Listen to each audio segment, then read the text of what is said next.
If you want to change media output on Google Pixel 11, we have a couple of methods that allow you to do so.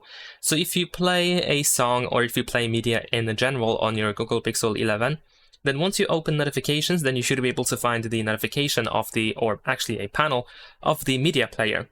Usually in the upper right corner of this panel, you can find the current media output, so you can tap on it in order to change to something different.